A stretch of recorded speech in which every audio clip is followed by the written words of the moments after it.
먼저 플랜 A입니다. 플랜 A와 플랜 B를 나누는 조건은 현금 비중이 30% 이상인가 아니면 현금 비중이 30% 이하인가로 나뉘게 됩니다. 현금 비중이 30% 이상이신 분들은 플랜 A를 검토해 보시기 바랍니다. 안녕하세요. 웅덩이 매매법 레버리지 ETF 장기 투자자 디벨로몽입니다. 어제 미국 증시는 S&P 500과 나스닥이 사흘 만에 반등했는데요. 전일 인플레이션 충격에 따른 낙폭을 미미하게 만회하는 흐름이 나타났습니다. 일단 이 정도의 충격만 주고 반등이 보였다는 점이 다행스러운 부분입니다. 다만 다우는 디즈니가 어닝 쇼크로 7% 하락하면서 사흘째 내림세를 이어갔습니다. CNBC는 어제 인플레이션처럼 시장에 약간 충격을 주는 헤드라인 지표가 나오는 상황에서는 지금과 같은 밀고 당기기 장세를 계속 갖게 될 것이라고 말했는데요.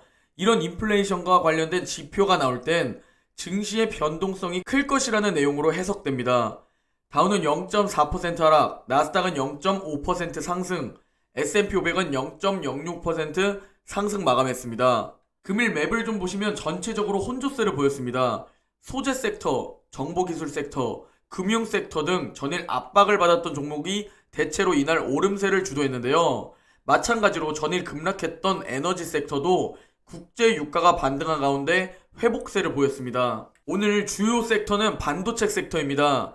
필라델피아 반도체 지수는 1.94% 상승했는데요. AMD가 4% 상승, 엔비디아도 3%로 크게 상승해주며 반도체 기업들이 나스닥의 상승을 이끌었습니다. 그리고 대형 기술주들은 대체로 압박을 받았는데요. 아마존은 0.27% 하락, 알파벳, 애플, 메타, 전 페이스북은 보합 마감했습니다. 그리고 반면 마이크로소프트는 0.5% 상승 마감했습니다. 그리고 테슬라는 0.42% 내렸는데요. 일론 머스크가 50억 달러 규모의 주식을 매각했다는 소식이 전해진 가운데 장중 큰 상승으로 시작했다가 서서히 상승폭을 줄이며 결국 하락 마감했습니다. 그리고 디즈니는 7% 급락하는 모습을 보여주면서 다우지수를 끌어내렸는데요. 전일 장 마감 후 디즈니는 실적 발표가 예상치를 하회하면서 오늘 급락을 보여주었습니다. 스트리밍 서비스인 디즈니 플러스의 가입자 수는 1억 1810만 명으로 전분기 대비 1.8% 증가한 데 그쳤습니다. 생각보다 가입자 수 증가가 너무 느리다는 시선입니다. 그리고 아직도 비자, 마스터카드, 페이팔의 주가는 조금씩 계속 떨어지고 있습니다. 4분기 가이던스 하향이 어디까지 선반영될지 예상이 불가합니다. 금일 공포지수는 81입니다. 조금 떨어졌지만 아직도 극심한 공포이며 1년 전 수치인 65와 비교해도 굉장히 높은 수치에 와 있습니다. 이 정도의 탐욕 구간에서는 증시가 쉽게 쭉쭉 올라가지 못하고 계속 저항에 부딪히는 경우가 많습니다. 최근 며칠 새 나타났던 증시 하락세는 10월 저점에서 좋은 움직임을 보인 이후 나온 차익 실현 때문이기도 하지만 기업들의 내년 마진 및 전반적인 실적에 대한 일부 우려 때문으로 보이는데요. 인플레이션이 3분기 기업 실적에 몇몇 기업들을 빼고는 크게 흠을 내진 않았지만 이처럼 불편한 수준의 인플레이션이 장기간 유지된다면 이는 분명히 기업들의 마진에 영향을 주고 경제 내 수요 파괴를 촉발할 수 있는 요소입니다. 그리고 이는 실적의 역풍으로 작용할 수 있다는 우려인 거죠. 지금 현재 증시는 미국과 중국의 물가지표 쇼크가 인플레이션 경계 심리를 지속시키고 있는 상황입니다. 연말 소비 시즌 수요, 공급난 지속, 원자재 가격의 기저효과 등을 감안시 단기간의 인플레이션이 고점을 찍고 빠르게 내려오는 것을 기대하기가 어려운 것은 사실입니다. 그러나 인플레이션 이슈는 이미 연초 이후 주식시장이 경험해오고 있었던 변수였기 때문에 시간이 지날수록 해당 이슈로 인한 증시 충격은 크지 않은 것으로 보이고 있는데요. 이미 올해 2월부터 6월까지 미국 증시는 인플레이션, 금리 인상, 테이퍼링에 대한 이슈로 10년물 국채금리가 급상승하면서 웅덩이 매매법 매수 타이밍이 왔었습니다. 하지만 우리가 인플레이션에 대한 이슈를 알고 있어도 결국 우리는 주식을 보유하고 있어야 하는데요. 역사적으로 인플레이션에 대한 해지 수단으로 우위에 있었던 자산군이 결국 주식 자산이었다는 점에 주목해야 합니다.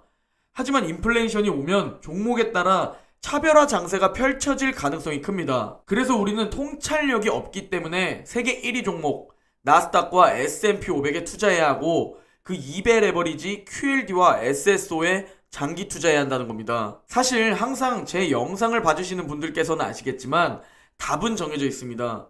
아무리 개별 종목도 해보고 3배 레버리지도 보유해보지만 10년 이상 평생 함께 가지고 갈 장기 투자 종목으로는 QLD와 SSO만한 종목이 솔직히 없습니다. QLD는 올해 기준으로 54%나 상승해 주었습니다. 올해 56달러였던 QLD는 현재 조금 떨어져서 86달러까지 와 있습니다. 그리고 얼마 전 90달러까지도 갔었죠. 그리고 올해가 될지 내년이 될지 모르지만 100달러를 돌파해 줄 겁니다. 그리고 SSO 역시 올해 기준으로 57% 상승해 주었습니다. 올해 초 88달러였던 SSO는 100달러를 돌파하며 현재 140달러에 와 있습니다. 지금 우리가 기대하는 건 무엇인가요? 바로 산타랠리일 겁니다. 그런데 내가 QLD가 좋은 종목인 건 알겠는데 지금은 고점 부근이고 산타랠리를 놓치긴 싫고 이러신 분들이 계실 겁니다. 특히 댓글에 아직 QLD 매수를 못하신 분들이 계시거나 지금 고점 부근에서 매수해도 괜찮은지를 여쭤보시는 분들이 많습니다. 이분들을 위해 저는 2가지 방안을 말씀드리려고 하는데요. 먼저 플랜 A입니다. 플랜 A와 플랜 B를 나누는 조건은 현금 비중이 30% 이상인가 아니면 현금 비중이 30% 이하인가로 나뉘게 됩니다. 현금 비중이 30% 이상이신 분들은 플랜 A를 검토해 보시기 바랍니다. QLD의 일봉 차트를 가지고 왔는데요. 편의상 QLD의 차트를 가지고 왔으며 S&P 500 2배레버리지 SSO도 마찬가지입니다. 저는 항상 주식에서 예측은 무의미하고 대응하는 게 최선이라고 말씀드립니다. 그래서 우상향하는 세계 1등 주식에 투자하라고 추천을 드리고 있죠. 현금이 30% 이상이신 분들은 당장 오늘부터 주가가 오르나 내리나 상관없이 현금 비중을 20%에서 30%는 남겨두고 그 외 나머지 현금을 가지고 11월 내내 남은 거래일 동안 매일매일 매수하는 겁니다. 오늘을 예로 들면 11월 30일까지 12거래일이 남았습니다. 내가 현재 1억의 투자금이 있는데 5천만 원이 현금으로 있다면 5천만 원 중 2천만 원을 12거래일로 나누어서 매일매일 매수하는 겁니다. 대략 170만 원씩 매일매일 11월 30일까지 매수하는 거죠. 그렇게 하면 혹시 모를 조정장에 대비하는 현금도 가지고 있을 수 있고 주식이 상승할 때 느끼는 포모 증후군도 줄일 수 있습니다. 저와 함께 이번 9월 조정장에 진입 못하신 분들을 위한 QLD 웅덩이 매매법 장기 투자를 갈 때 첫 시작에 대한 방안이며 9월에 겁먹고 원칙대로 매수 못하시고 소액만 진입하신 분들을 위한 방안입니다. 다음은 플랜 B입니다. 플랜 B는 현금 비중이 저처럼 30% 이하이신 분들에게 해당됩니다. 저는 현재 현금 비중이 약 20%입니다. 그래서 저도 플랜 B대로 대응할 계획입니다. 마찬가지로 QLD 일봉 차트인데요. 플랜 B도 마찬가지로 편의상 QLD의 차트로 설명드리지만 SSO도 같은 상황입니다.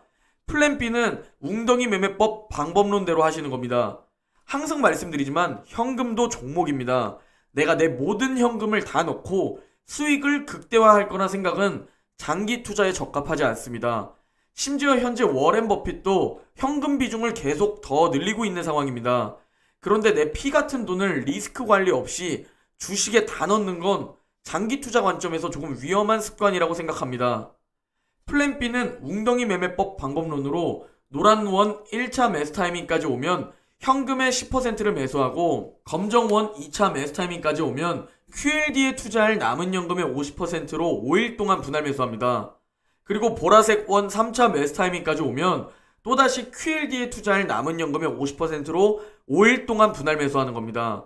예를 들어서 설명드리면 현재 QLD에 투자할 현금이 1000만 원이 있다면 1차 매수 타이밍까지 오면 100만 원만 매수하는 거고요. 그리고 2차 매수 타이밍까지 오면 900만 원이 남아있을 테니 50%인 450만 원으로 90만 원씩 5일 동안 주가가 오르나 내리나 상관없이 그냥 매수합니다. 그리고 3차 매수 타이밍까지 오면 450만 원의 50%인 225만 원으로 45만 원씩 5일 동안 오르나 내리나 상관없이 매수합니다. 현재 QLD와 SSO는 본인의 현금 비중에 맞춰서 플랜 A와 플랜 B로 하시길 바라고, 플랜 A로 하시는 분들은 현금 비중이 낮아졌다면 그 후부턴 웅덩이 매매법 방법론대로 저와 함께 10년 장기 투자하시길 바랍니다. 아마 내년에는 개별 종목으로 수익 내는 투자자는 더 줄어들 겁니다. 인플레이션과 금리 인상 등의 여러 요소들로 인해 차별화 장세가 더욱 심해질 수 있고 정말 통찰력이 좋은 투자 고수분들만 수익을 보실 겁니다. 전 아무나 이겨라라는 마인드로 나스닥과 S&P 500 이벨 에버리지에 투자합니다. 누가 이기든 상관없이 누군가가 이기기만 하면 되는 거죠. 즉 기업에 상관없이 미국 증시에만 신경 쓰면 된다는 얘기입니다. 스트레스가 덜하고 기업 분석과 통찰력이 부족한 저에게 딱 맞는 종목들입니다. 우리 모두 10년 뒤 20배를 기대해 보면서 여러 악재들을 만나고 옆에 급상승하는 테슬라와 엔비디아를 보면서 갈아타고 싶은 마음이 들 수도 있고, 애플과 페이스북을 보면서 QLD, SSO에 투자하길 잘했다라는 마음이 들 때도 있을 겁니다. 그리고 어느 날 정말 많이 떨어지면서 미국 주식 망하는 거 아니냐, 지금 매수하는 거 맞냐, 이거는 웅덩이가 아니라 싱크홀인 듯하다라는 생각이 들 때도 올 겁니다. 하지만 나스닥 200, QLD의 15년 주가 흐름을 보면 결국은 다 이겨내고 우상향합니다. 그리고 우리가 주식 투자를 시작하는 건 이 정도의 리스크는 모두 알고 시작하셨을 겁니다. 가장 확률 높은 주식에 투자하면서 우리는 멘탈 관리만 하면 되고 웅덩이에서 줍줍하면 되는 겁니다. 곧 웅덩이 매매법 1차 매수 타이밍이 오지 않을까라고 생각이 되는데요. 그러니 지금 오질 상황을 즐기고 웅덩이에서 줍줍하는 투자자가 되기를 바라봅니다. 오늘 영상은 여기까지입니다. 모두 오늘 하루만 지나면 행복한 주말입니다. 오늘 하루 화이팅 하시고 제 영상이 도움이 되셨다면 구독과 좋아요, 알림 설정도 부탁드립니다. 그럼 내일 영상에서 뵙겠습니다.